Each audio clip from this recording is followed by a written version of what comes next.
Ассалаумалейкум, қазақ елі. Сіздердің көмектеріңізге өте мұқтажбын. 1,5 ай больницада жаттық.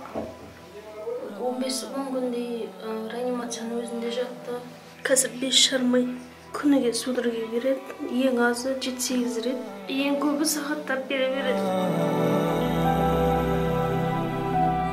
Ұйықтай алмайды кей кезде, ұйықтаған сайын береді. Балама қазір эпилепсия деген диагноз қойылып жатыр. Соның емі енді Ресейде болып тұр. Соған баруға 5 миллиондай, 6 миллиондай қаражат керек. Оған қазір бізде ондай мүмкіндік жоқ. Сол себепті қазақ елінен көмек сұраймын. Қолдарыңыздан келгенше ұлыма аяқтан тұрып кетуіне көмектесіп жіберсеңіздер.